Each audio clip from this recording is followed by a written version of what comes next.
વિદ્યાર્થી મિત્રો, ધોરણ 12 ના વિદ્યાર્થીઓનું શ્રદ્ધા ઓનલાઈન એજ્યુકેશનમાં ફરી એકવાર સ્વાગત છે. વિદ્યાર્થી મિત્રો, આપણે યુનિટ 7 માં રીડ 1 સુધી કમ્પ્લીટ થઈ ગયું છે, જે બધા તમને મોકલી પણ દેવામાં આવ્યા છે યુનિટ આગળના, અને સાથે તમને વર્ક પણ મોકલી દેવામાં આવે છે. હવે વિદ્યાર્થી મિત્રોને ખાસ જણાવવાનું કે આપણે આ દિવાળી પછી સ્કૂલો ખોલવાની છે, બરોબર? તો એના ભાગ સ્વરૂપે આપણી સ્કૂલ દ્વારા તમને છેલ્લે સુધી સરસ મજાનું એજ્યુકેશન મળે એટલા માટે તમને આ રીતે અભ્યાસ કરાવવામાં આવે છે. અને બધા વિદ્યાર્થીઓને ખાસ જણાવવાનું કે અમુક રાજ્યોમાં સ્કૂલો ચાલુ થઈ ગઈ છે, પણ એ અમુક નિયમ પ્રમાણે ચાલુ થઈ છે. આપણે ગુજરાતમાં ચાલુ નથી થઈ એનું કારણ પણ તમને બધાને ખબર છે, કોરોના વધે ને અને એકદમ ઘટી જાય એટલા માટે. હવે આગળ જોઈએ શું થાય તો નથી ખબર, પણ તમને બીજી એક વસ્તુ જણાવવાની છે, પરીક્ષા તમારી લેવાશે કોઈ પણ હિસાબે, તો માટે પરીક્ષા તમારે ફરજિયાત દેવી પડે એમ છે અને દેવી જ પડશે. એમાં કોઈ પણ જાતની બાયસોડ ચાલશે નહીં. તો વિદ્યાર્થી મિત્રો, આપણે જોઈ રહ્યા છીએ યુનિટ 7 માં રીડ 2 સોજોરનલ ટ્રુથ અથવા સોજોરનલ ટ્રુથ, જે બોલો છે બંને ચાલે. આ યુનિટ આપણે ચાલી રહ્યું છે, એના વિશે આપણે આજે જોવાના છે. રીડ 2 યુનિટ 7 માં હવે આ કઈ રીતની વાત છે એ હું તમને થોડું જણાવી દઉં, ટૂંકમાં માહિતી આપી દઉં. આ પાઠમાં આ રીડની અંદર અમેરિકાના એક હબ્સી ગુલામ, હબ્સી એટલે જે લોકો શ્રી બાદશાહ, આપણે જે છે ઓબામા હતો એ હબ્સી ગુલામ સ્ત્રી સોજોરનલ ટ્રુથ વિશે જણાવાયું છે. તેમના સમયમાં અમેરિકામાં ગુલામી હતી, એટલે આપણે એવું ન સમજવાનું કે ગુલામી આપણા ભારતમાં જ હતી. ગુલામી આખા વર્લ્ડમાં હતી અને હજી પણ અમુક જગ્યાએ રાજાશાહી ચાલે છે. 2016 કે 17 માં નેપાળમાં ત્યાં સુધી રાજાશાહી ચાલતી હતી. રાજાશાહી હવે ત્યાંની દૂર થઈ.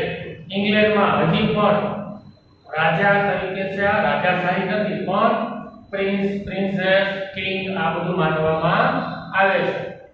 હજી ઘણા વિસ્તારોમાં, ઘણા દેશના વિસ્તારોમાં, અમુક વિસ્તારોમાં આ પોઝિશન છે કે ગુલામો હોય છે, રાજા હોય છે, ને બીજું કઈ હોતું નથી.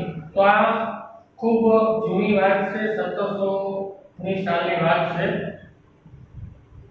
1700 એટલે 1800ની એન્ડની, કે એ સમયે ત્યાં પણ ગુલામી હતી. માત્ર ભારતમાં હતી એવું નહીં, પણ ત્યાં ગુલામી એવી રીતની હતી કે જે આ ભૂરિયાઓ છે એ આ કાળા લોકોને ગુલામ તરીકે રાખતા. તો એ સમયે ગુલામી હતી. તે સમયે ગુલામોની લે વેચ હતી. તમે ઘણા પિક્ચરમાં જોયું છે, આના ઉપર આપણું પિક્ચર પણ બન્યું છે, નામ મને યાદ નથી, પણ સોજોરનલ ટ્રુથ કરીને રિયલ સ્ટોરી લખીને તમે લખો એટલે પિક્ચરનું નામ આવશે. તો એના ઉપર આખું એક મૂવી છે.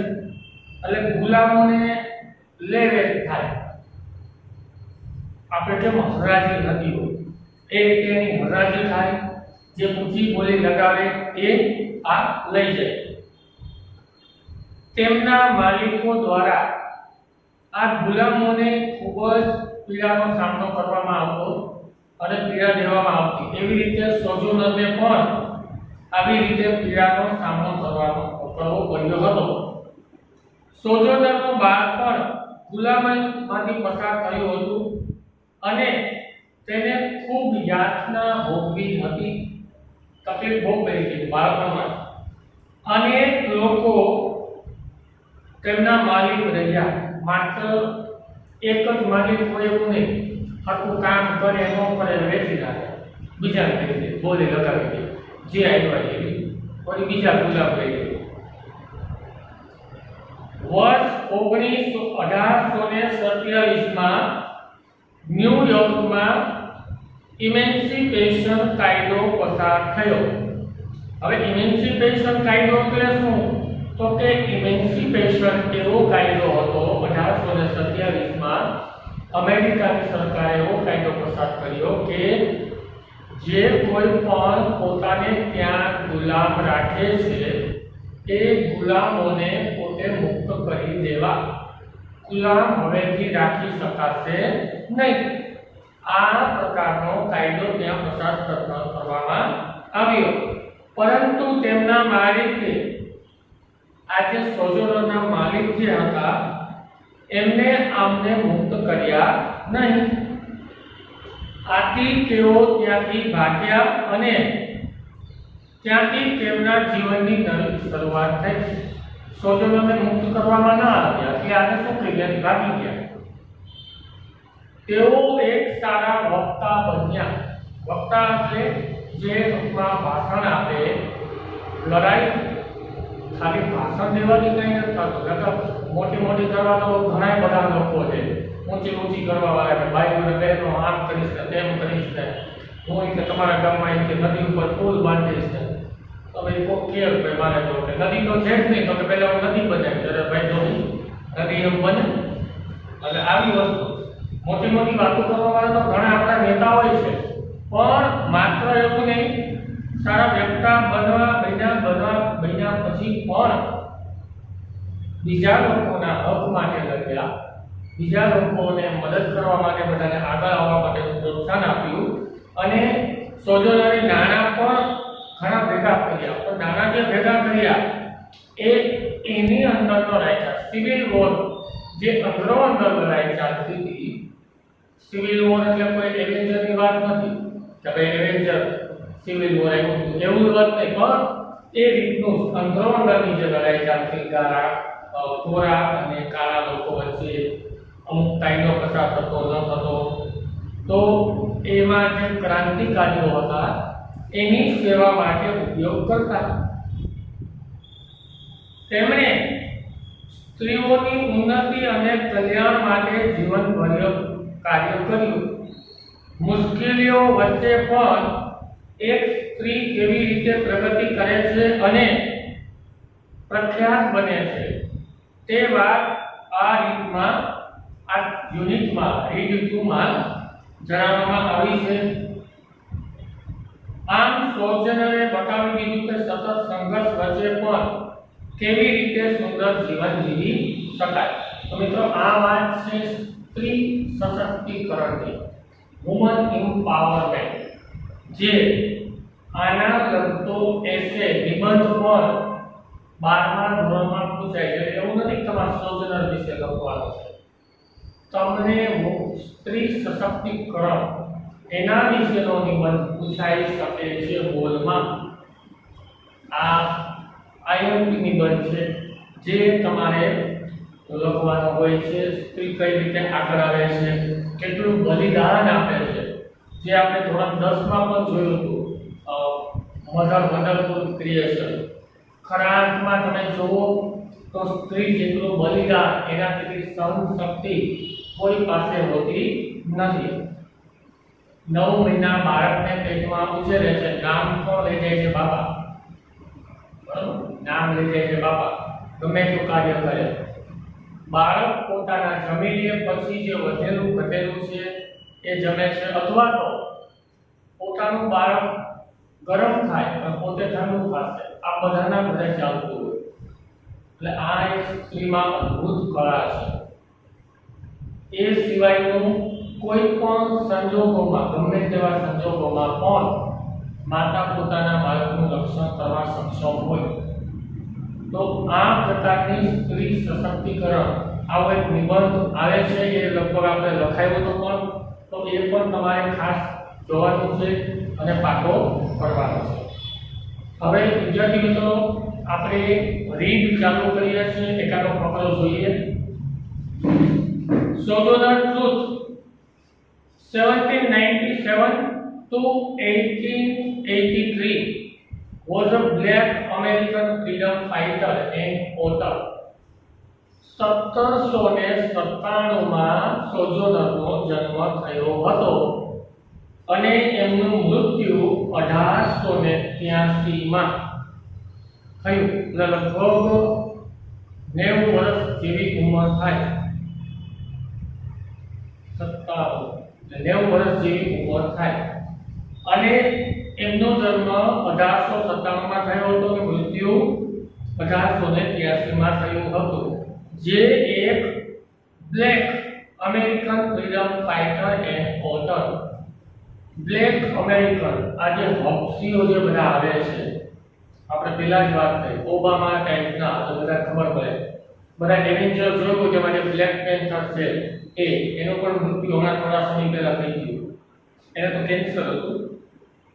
એ પ્રકારના જે છે એને બ્લેક અમેરિકન કહેવાય છે, હપ્સી.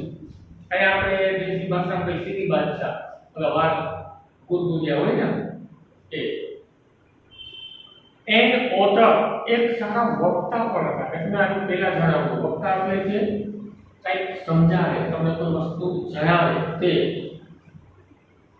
She was born Isabel Bonfrey in Ulster County, New York. તેણીનો જન્મ ઇસાબેલ બોમ્ફ્રી નામના અલ્સ્ટર પ્રદેશ ન્યુયોર્કમાં થયો હતો.